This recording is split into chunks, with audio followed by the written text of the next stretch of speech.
Hello, everybody. Scott Golden with the Mid-South Wrestling Review Series. December 4th, 1982 is our episode today, so we are literally a handful of episodes away from the end of 82 and going into 1983.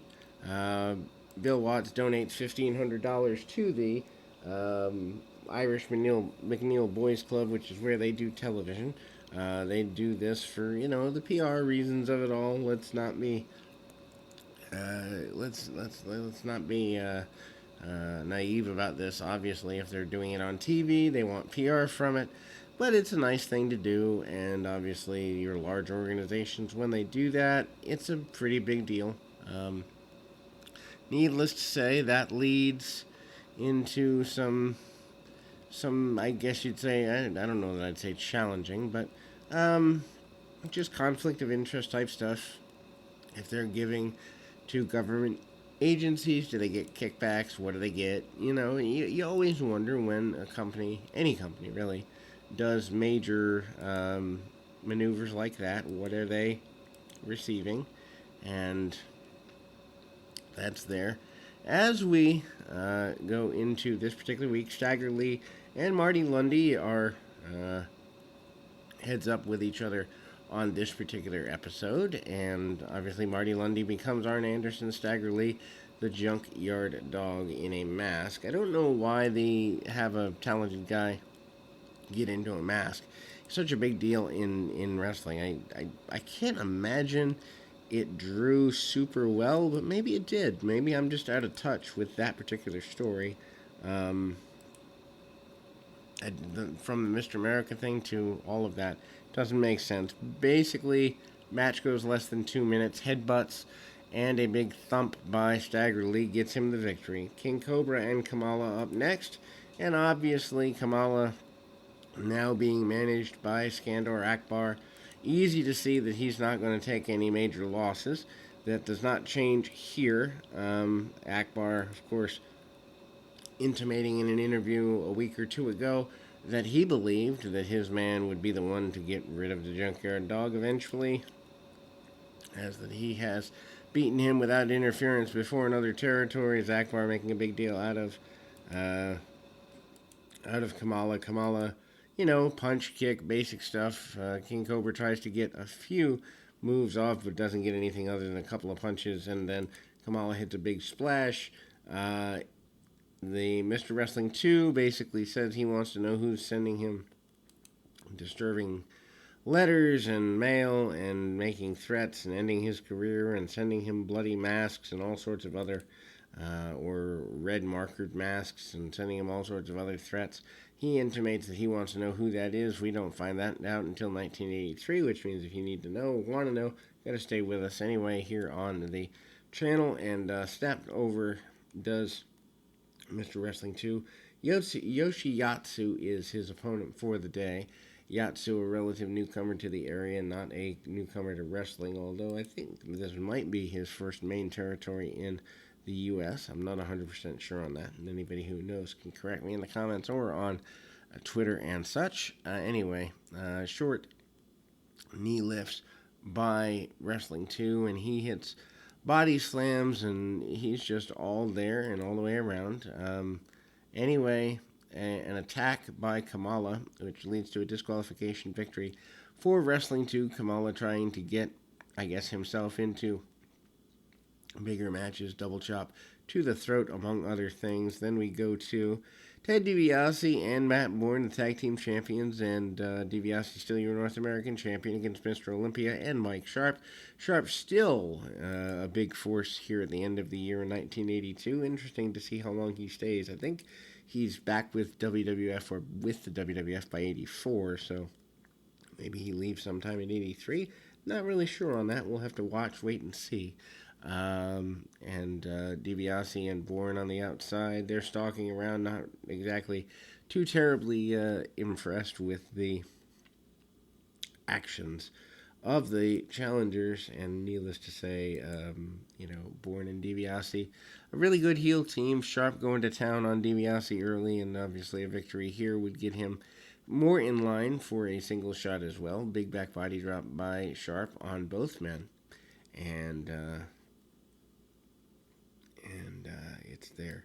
It's there, and ultimately we see a takedown. Sharp cuts off the ring on DiBiase. DiBiase gets his arm dropped across, and again we kind of see the continuation of the action. Mr. Olympia tries to work over the arm of DiBiase. DiBiase finally gets a tag to Matt Bourne, and Olympia tags back in Mike Sharp. Sharp and Bourne go at it for a little bit. Sharp tries to get some ride time. They cut off the ring on Sharp for a few minutes, do the champions, and Sharp manages to stay pretty well, tag back and forth, and the champions cut off the ring. Just if you're a tag team guy or want to be a tag team guy in the independent scene when we come back from the pandemic, certainly this style of match from the heels perspective anyway, worth watching just to get a hint on proper tag psychology that's been long ago lost. DiBiase and Bourne great at cutting the ring off, great at regular tags. Anyway, hot tag to Mr. Olympia, and he body slams DiBiase. Bourne comes in and bumps and feeds around as well. Oddly, Sharp stays on the apron for most of this. Big back body drop, and Sharp wants the tag, but I return on the Irish Whip, double down for DiBiase and Mr. Olympia, and then we see the match go into a more non-traditional style. The champions do grab a cheetah victory out of it, and then we see Chavo Guerrero and Bobby Jaggers. I believe it's an older tape from the Houston area. I haven't seen Jaggers before. And the video looks different, so it's either a house show tape or something different. But Guerrero is up under the chin on Jaggers with a drop kick, and then goes to arm ringers, arm bars, and the like. Jaggers not the one to be outdone.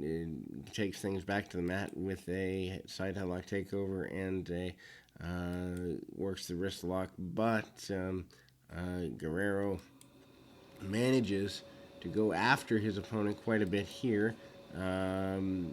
Inverted chin lock by Jaggers. Jaggers continues the fight and is pretty aggressive with it.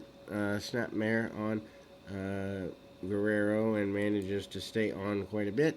And it's there. They're doing as much as they can within the confines of the match. They keep in the crowd mostly the whole time, and that's always a good thing too.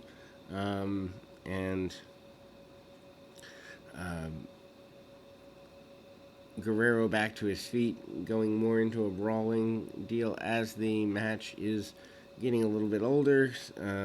Monkey flip takeover and the like, and an Irish whip. Big back body drop by Guerrero, and again he hits a big series of drop kicks there, and what ends up amounting to a head scissors takeover gets a victory.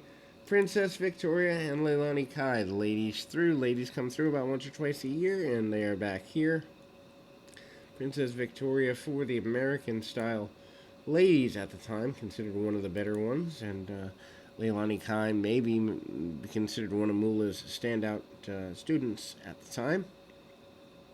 Of course, nearly every woman in the United States in the 70s and 80s trained by the fabulous Moolah, and that is a polarizing topic. Many people not liking Moolah as they find out more about her after she passes, but Leia manages to get a few big kickoffs and the like. Leilani Kai, kind of stalking around a bit slower, and then we see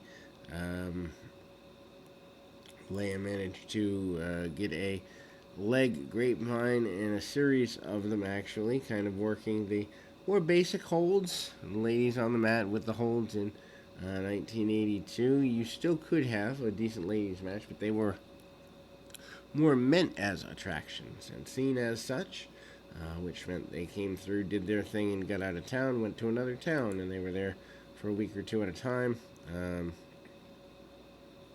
Leilani Kai gets sent into the buckle pretty hard, and Irish Whip and Leia manages or Victoria manages a series of chops, ducks the head though, and a roll through, and near win for Leilani Kai. Kai comes up and manages to get a attempted big body slam, attempts the roll up. Kai holds on to the ropes and does not take the backward step. She manages to get some kicks and eventually gets the Victoria gets the win. Then we see Jim Duggan and Mike Bond. Duggan beals Bond out of the corner pretty aggressively. Big kick by Duggan, sending his opponent into the top turnbuckle, among other things, and Duggan sent reeling with a couple of shots from Bond. Bond turns it into a brawl, hits some forearm shots, and pretty snug with him. And Duggan, of course, not to be outdone, comes back with them himself, manages to get a few stomps off, and also manages to